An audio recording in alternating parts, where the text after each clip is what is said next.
Welcome to Garden Theory. Today we're going to be diving into the world of annual flower design. For many people, designing with flowers can be a bit of a daunting task, especially if you're not an artistically minded set person, but hopefully we're going to help you be able to simplify as well as going into a brand new design style you probably never heard of before. Today we're going to be talking about one of my favorite flower design methods, which is called the Mountain Meadow Design philosophy. Probably never heard of it before. It's a pretty unique and really cool method of designing flowers. So we're going to break it down today, show you some real world examples of this design in action and how you can use it in your own home. I first learned this design method while going to school at BYU, Idaho. I learned it there from my professors. We used it when designing flower beds for the Thomas E. Ricks Gardens, which is a 10-acre garden space at the school. So I was able to plant, help with designing, and maintaining the gardens there. And it was a really fun and fascinating opportunity to be able to learn firsthand a little bit about the history of the gardens. But if you want to skip forward to where we talk about it, feel free to skip forward.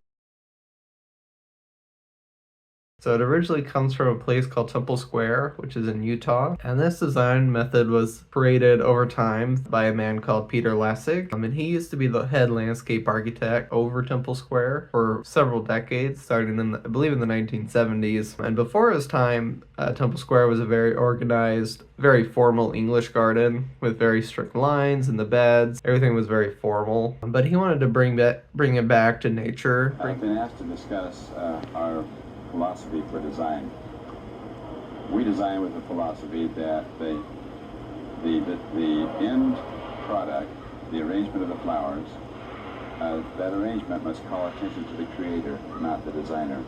On Temple Square, they try to make it as their flower beds look like as if nature has scattered their seeds around. You won't find any straight lines there. Instead, you'll find beautiful curves and explosions of colors. However, it's not just a pure random mixing of plants. There's a core design to it. And if you want to learn more about landscape design, we did a whole video on it just a few weeks ago, breaking it down into 7 simple steps. So if you want to learn more about how to do landscape design as a whole for your own home, go ahead and watch that video and then come back here. And his idea was that all design can be reduced to skeleton, tendon, flesh. And so we've found that if we budget 10 to 20% of our flowers to skeleton and 10 to 20% to tendon and 60 to 80% to flesh, that we'll always get an arrangement that has this wonderful sense of repose, this wonderful sense of order, this wonderful sense of hierarchy, emphasis, balance, unity. All the basic principles can be honored by budgeting skeleton, tendon, flesh in that way. They're the skeleton plants because of their dominance in the landscape, either due through their size, their height, their bold colors, their textures, something that's going to make them very visible, the main focal point of the space. And so they design these skeleton plants in a 2-to-1 ratio. So two skeleton plants will be closer and one will be farther away. And they do this along a predetermined line or path that they make as they're designing the space. And a lot of times how they design it, sometimes they don't have a predetermined thing. They have an idea of what they want, and they kind of go along through the process as they fill out the space and with the plants that they've prepared. And some good examples of skeleton plants would be like black-eyed Susans, zinnias. So one way for you as a homeowner to get a naturalistic line is actually to use a garden hose in your flower bed. You can lay it out in a path that is naturalistic in nature and then place your skeleton plants along it and then pull out your hose. And that's an easy way that you can create a skeleton line that's naturalistic in your own space. And the next step is the tendon plants. The tendon plants go in after you have put in your skeleton plants. And oftentimes these guys will help to support your tendon plant. So a lot of times they'll put one on the line and 2 off, or 2 on the line and 1 off. Just sort of expanding that line. Often your tendons are going to be a little shorter and less dominant, but they still play a critical role in complementing the skeleton plants. A good example of some good tendon plants that work well would be like salvias, as well as coreopsis would be another really good tendon plant. Stuff that's going to be a little smaller, but still pretty showy. And then so once your skeleton and tendon plants are laid out, next is going to be your flesh plants. Flesh plants is going to be the majority of the design. Some good examples of some would be like a ground cover lobelia, petunias, verbena, sweet alyssum. A lot of stuff that's going to stay relatively low to the ground, but they're going to fill in all the natural spaces, all the gaps are left behind after you've laid out your skeleton and tendon plants, and they're going to fill out the rest of the space. And with the flesh, oftentimes they include what they call a sparkle, something within your flesh that's going to stand out against it, just to help add a little bit more variety to your space. You don't want just like one giant patch of the same thing. So think of any good sparkle ideas. Usually it could be something with like maybe some warm colored flowers like red, yellow, or it could be something like Dusty Miller where it's like a silver foliage that stands out. But those would be some examples of a sparkle to put within your flesh. Another big proponent of the Mountain Meadow design is having a large variety of plants. Wide variety of plants rather than a small variety of plants, we get a much more exciting composition. It's kind of like saying, how do you want your salad? All lettuce or all radishes? Or do you want a properly composed tossed salad? Well, obviously one tastes better than the other.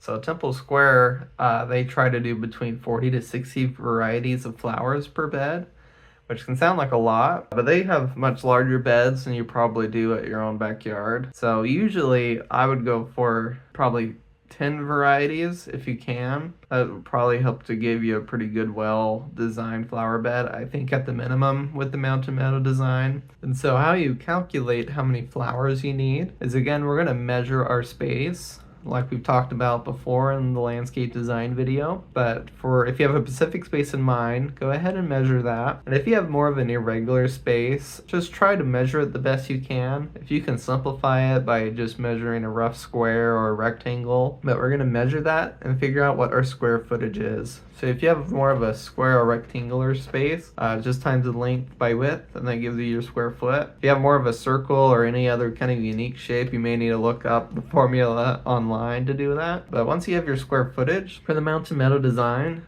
for annuals, you do 1.5 to 2 annuals per square feet. And then if you have any perennials in your space, you do 1 foot per perennial in this design. And so it leads to a pretty tight arrangement of flowers. It helps to keep things looking full when you install it while still giving enough space for things to grow out. I do want to be a little responsible with it, especially if you're choosing plants that are going to be bigger than that. The way it works is these coleus with the orange or rust colored leaves in this arrangement tie it all together in a network that becomes the skeleton. And then they're emphasized by the tuberous begonias as part of that skeletal makeup. And then next, the chartreuse plants make up the tendon, and the tendon starts tying it together and legitimizing the skeleton. And finally, the impatiens make up the flesh, which finally fill it all in together. It's very simple. And then we also learned a very important other thing. We have 160,000 flowers that we place in 1 week in planting time, made up of 470 varieties of flowers. So let's talk a little bit about color theory and color palettes. And that's a big thing that you might consider, especially if you're doing this for your own backyard, is what color palettes work well in this design. So there's warm and cool colors. Warm colors are like yellow, orange, and red. Cool colors are green, blue, and violet. And so a lot of times those two are going to contrast against each other. Depends on what kind of mood you want to set, because different colors convey different emotions. So cool colors can be a little bit more calming, whereas warm colors are going to be a lot more energetic and lively. And so it just depends on what your overall feel that you want for your spaces. You also have primary colors, of course your red, yellow, and blues. And then you have contrasting colors, which is the color opposite from it on the color wheel. So that's like yellow and purple, red and green, and blue and orange. And so you can use those. I would use contrasting colors sparingly, depending on the design. We also can do complementary colors, so you can do a skeleton line that's mostly pink, maybe some tendons that are white, and then your flesh is purple. And so everything kind of feels good, it flows together. I've done yellow, pink, and green before, and white, and that's a really good kind of pretty fun one, pretty energetic. I've done what I would call like a sunset color scheme, where I go from yellow to orange to red to purple as I go from skeleton to flesh. And so it kind of creates that kind of sunset color palette, and I really like that one. And a big part of the philosophy behind the Mountain Meadow Design philosophy is to call attention back to God by using these naturalistic forms found in nature. And it'll definitely help set your garden apart from the rest. I think it's a very unique and quite beautiful design. A really good way to set yourself apart from the standard cookie cutter grids of suburbia. Something that I really enjoy doing. I like to design most of my annual stuff and flower beds in this manner. So I hope y'all enjoyed this video. I really enjoyed this style of gardening, and I hope y'all enjoyed some of the examples I showed on screen, and hopefully you feel a little inspired to do this in your own backyard. I think that's going to be it for today. And if you enjoyed the video, feel free to subscribe and be notified for our next video. But with that, I hope y'all have a wonderful rest of y'all's day.